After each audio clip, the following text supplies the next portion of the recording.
Yon, good morning guys. Another day, another ride. And hopefully itong motovlog natin to ma-upload na natin. Big thanks to Mike Bomac for fixing my settings. Hindi ko kasi naiintindihan sa mga DB bullshit na yan eh.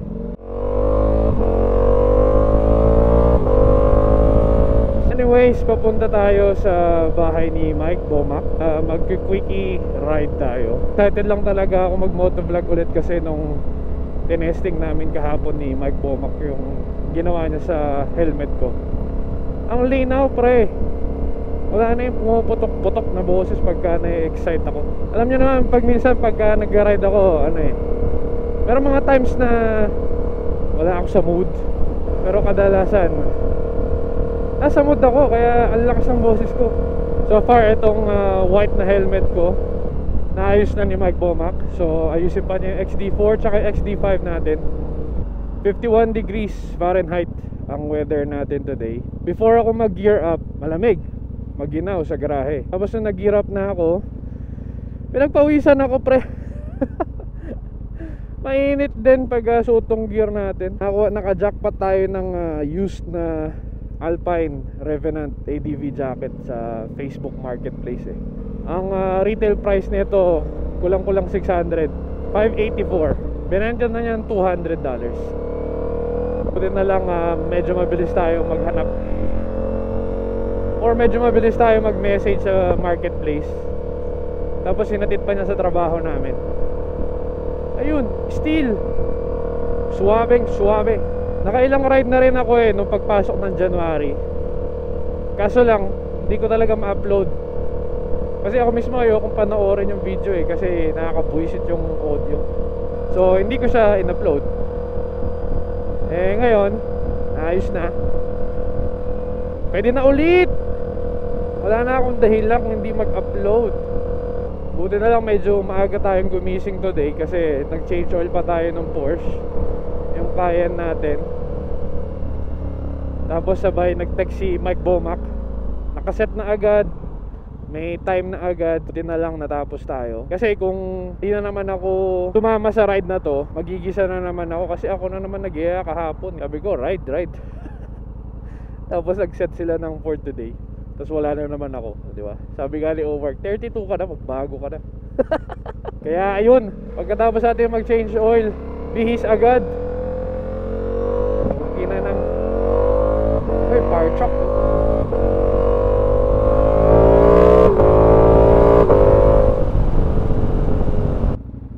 Tapos suot din natin yung boots ni Mr. Rockwell. Pinahiram niya tayo ng racing boots guys. Sinuot ko today para lang masanay tayo. Iba ako nagsusuot ng ganito puro yung mga low cut boots lang. Size 10 yata to or size 10 and a half.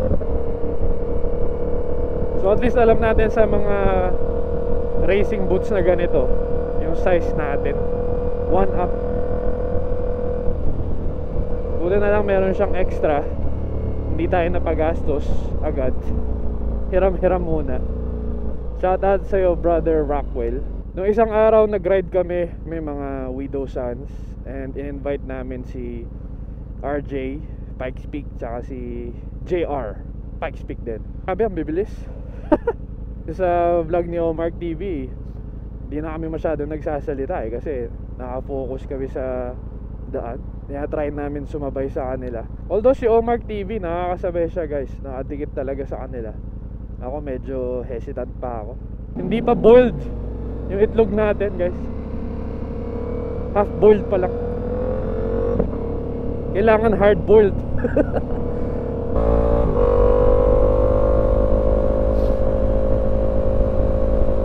Bibilis sila mag-ride. Tsaka si Kuya Patrick nandun pa. Sa racetrack kasi mga na yung tatlong yun Class A riders. So yun yung mga pakpakan na talaga, pinakamabibilis na. Yung wala nang technically na rules ba. Sa track din kami, novice, mga beginner syempre. So parang meron daw mga limitation sa passing, ganyan. Parang sa kotse rin, which is good para hindi tayo mabigla. Mo yun, di ba? Habang naka-turn ako sa apex sa ganyan, Brad, bigla akong pinasukan dito, eh di nagpanic tayo, overshoot. Pa tayo ready sa ganun. Kaya malapit na tayo sa bahay ni Mike Bomac. Kita kits. Dito na tayo sa bahay ni Mike Bomac. Nakasarado pa tong garahe. Ride ba talaga today? O niloloko lang ako nito? Type R nya oh. Linis oh. Winash natin yung kahapon guys. Okay, let's go. Ayun, nandiyan ka na ulit. Yes. Meron tayong ride guys. Ayan oh. Kala ko na fake tayo eh. Dapat pala yung panigalin dinala natin guys. Ay nga rin. Kala ko sports tayo today. Wala, nagising ako sa panaginip ko eh. Sabi ko, multi. Pogi. Bagay. Mahal to. Huwag mo sabihin yan. Yung akala mo, binudol mo si Kenneth, ikaw pala nabudol. Hindi, bibili daw siya eh. Oo, tama. Di ba? Sabi ko sa'yo yan eh. Yeah. Pagkatapos daw ng farm bill niya. Kumana yung budol. Yeah. O siguro mga 2 ride pa. Alam na this. Maray pa. Pagdating ko kayo na sa bahay mo, sabi ko, may ride ba talaga? Hindi ko akalaing kakagat ka. Sinabi ko na mga Charleston, tinuloy mo pa rin. So, I guess it's on. Siyempre. Kailangan natin try itong mic setup natin. Ciao. Uy! Atulin na. Atulin ang motor. Tsaka maganda yung upo mo rin dyan pala eh, no? Hindi naman sobrang sub-sob. Hindi naman sobrang sport yan. Ano pa rin siya? Hindi masyadong super sport. Sport siya, hindi super. Yeah. Uy, wow. Maaga. Ang aga niya signal. Maaga. Aga. Uy, naglilin. May autolin. Autolin?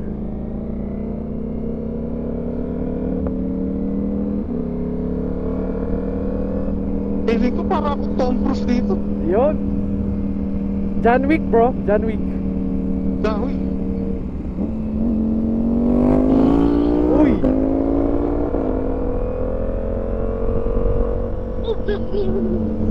Delikado tong bike na to.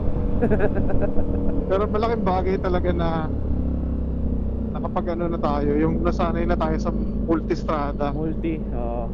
Sa ganito.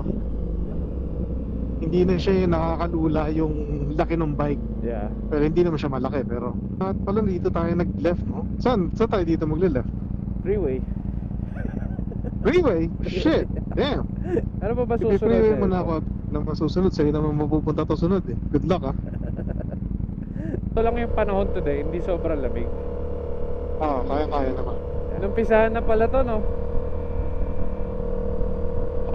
Ganda daw yun. Di ba parang ano yan, sa Commons? Commons in downtown Summerlin. Mixture ata yan. Kung maintindihan. Wow.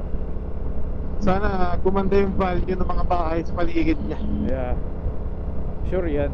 Gaganda yung value ng bahay mo, tapos ilabas mo yung equity, tapos bili ka ng Street Fighter. Yan! Problem solved. Para sa ikakasal, magastos ka. Hindi ka, kalma nga ako eh. Kung hindi ako ikakasal, siguro wala, ganun din eh. Ganun din. Mas medyo nag-iisip lang tayo this time. Yeah, iniisip mo ng isang tulog, mga 12 hours maybe. Oo, ganun na nga. Parang ka naka GT3 RS dyan, no? Stiff siya, stiff. Nahanap ko pa yung forma ng yung hindi dapat naka-straight arms mo yan. Nahanap ko pa siya. Iba kasi ang riding position na ito. Sa mga napapanood ko, sabi nasa ano daw talaga dyan eh, nasa hita. Hita. Galing limig ko, Good effort. Tipin mo kung naliliko mo yung multi mo, di ba? Easy lang dyan. Medyo long ride tayo ngayon guys. Samahan nyo kami. Papag-urin ako ni Audit. Yes. Mahaba-habang freeway gaming to. Ano niya, yung 6 na niya, parang Tresera doon. Oh yeah. Gusto pang ano, gusto pang ipiga. Oo, gusto pa mga cambio pa. Dito. Yan yung parang ano parang hindi magandang pakinggan pag naka low gear ka no? Low RPM. Naroon ko na chatter din. Yeah. Bumomba tayo sa harap ng trabaho ni JT. Kung nandyan siya. Alam mo ba kung saan yung work? Ito, yung dati kong building Zappos. Okay. Nasa ano daw siya 9 yata o 10 floor. Pre-rinig doon. Ay puta, doon tayo dapat No. Nangyari. Wala, na-excite ako Pwede sa eastern na. Ano yata ito? Oh, tama. Sa east na tayo manggagaling. Tama. Hindi, sakto lang din kasi pupuntahan natin doon banda. Ayan. Exit na tayo dito guys. Haba ng ride natin, no? Napagod ako doon. Nakakamiss din pumunta sa shop ni Kevin, I know. Dalas yung tambay ko doon, yung kay Bayag Yeah, sa cruiser. Yeah. Maganda doon yung pupunta ka doon. Tapos mabibisi siya, kakakwento sa'yo. Hindi niya matatapos yung iba niyang trabaho. Ayun, dahil na, uwian na naman. Wala naman ako nagawa. Short ride na ganito, walang problema dyan sa Street Fighter, no? Oh, yung ganito lang. Maglalayo ka na, medyo masakit na. Yeah. Tsaka sa summer, masakit yan. Sure. Ngayon, na-appreciate mo yung init niya Yeah. Summer nito, nag-ubra ka siguro nito. Yan yung para mo ni-ride yung sauna. Yep. Nakaka-irita yung ceramic, parang nasunog yung paint. Oh, parang ganun nga yung dating. Kumbaga sa balat mo, mali yung ginamit mo na sunog. Yeah. Yung friction, niya? Taas yung friction. Sa clutch? Friction niya sa clutch, Dito tayo. Likod o harap? Likod. Dito tayo. Diyan. Hindi naman siya Pwede pula. naman siguro. Dito na tayo sa destination natin, guys. yung pagbaba ko ng motor parang adventure. Sana hindi kayo nainip sa ride natin.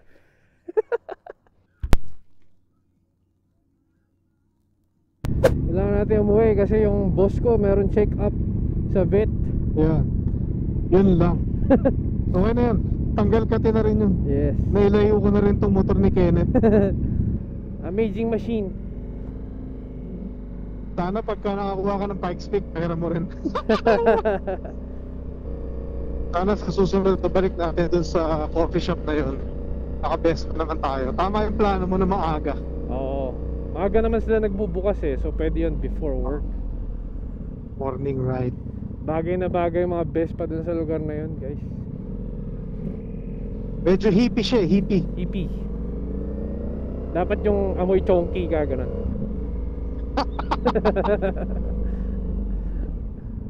Dapat magbukas ng shop si dito, no? Si Pogi Vespa. Downtown, no? Okay nga. Oo. Bagay yung Vespa shop sa downtown. Downtown gaming. Ngayon lang ata ako nakapagdala ng big bike Downtown. sa downtown. Laging best pa dito. Yeah. Alam mo naman, hate ko dalhin yung multistrada sa ganito. Ang lungkot ng downtown pag may araw no? Wala kasing walang ilaw Yeah. Oh. Let's go, freeway. Uy! Fast as fuck, boy. Uy, edit mo agad to Oh yeah, maganda. Masarap i-edit to, hindi ako nababana sa audio.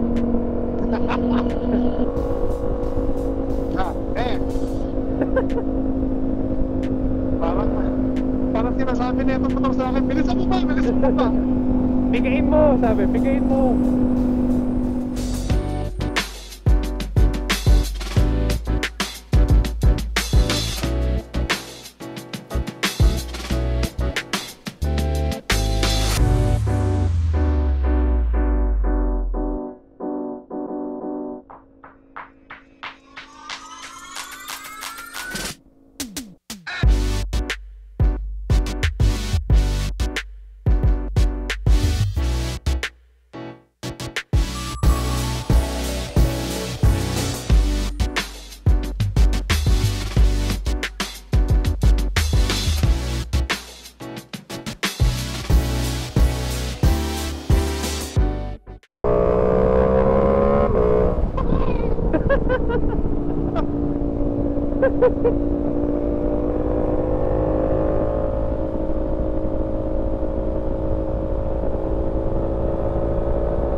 Ayos, ayos.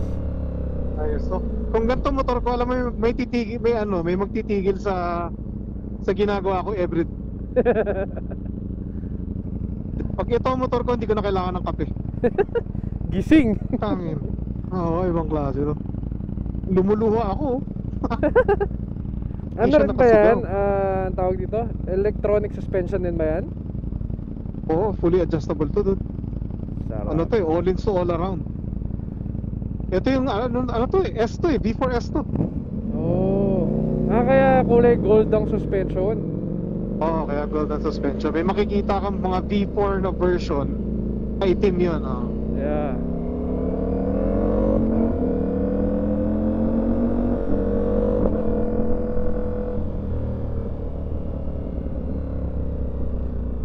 Kung sa likod ka lang nakatingin, ano talaga siya? Panigale.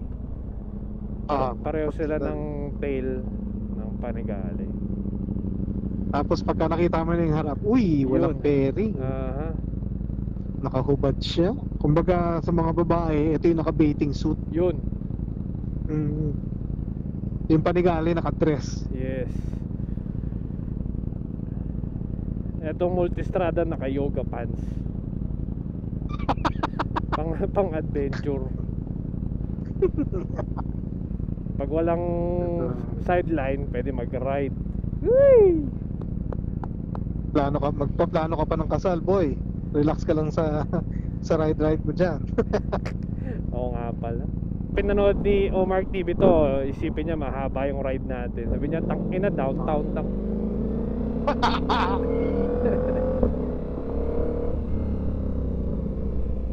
Ha? Kagagulat. Thank you sa coffee. Ingat ka. Text mo ako pagka nakauwi ka na. Yeah. Kailangan natin dalhin sa vet ang boss amo. Kundi hindi ka na makapag-business. Nabi mo. Hawak niya yung yung tax ID ng business mo. Empleyado ka lang. Okay, Doc. Okay, Doc. Ingat. Thank you again. Yes, sir. Yun. Uwian na tayo. Kailangan natin dalhin sa vet si Max. Ang kanyang 1 week check-up. Last week kasi na confined siya. Meron virus yata sa gastro something. Masela ng maliliit na aso. Buti na lang meron tayong insurance.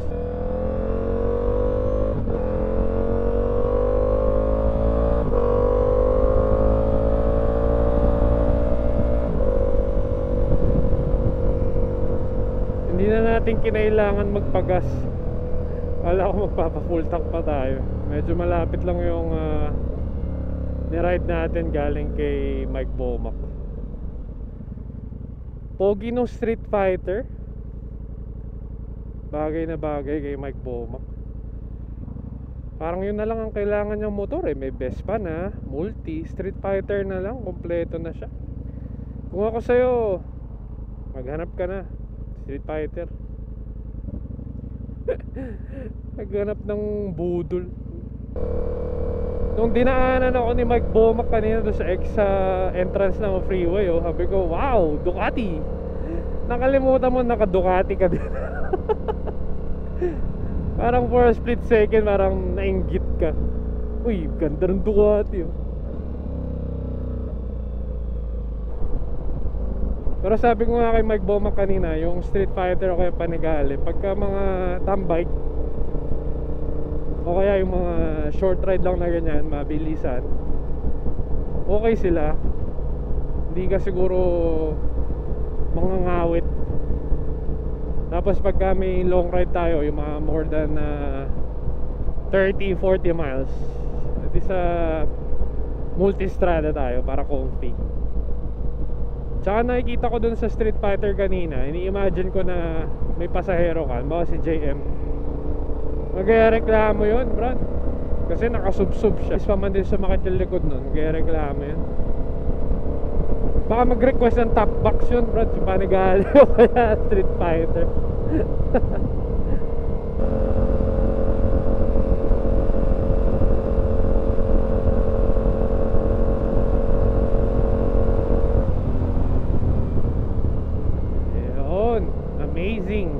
So pag okay na tong audio nitong video natin, susunod na entry natin, magdo-dual cam na tayo ulit. Hey doggy, hello.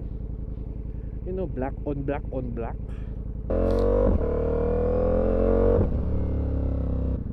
Thank you guys for watching.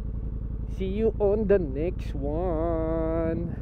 I hope okay tong short quickie ride video natin. And alright guys, peace.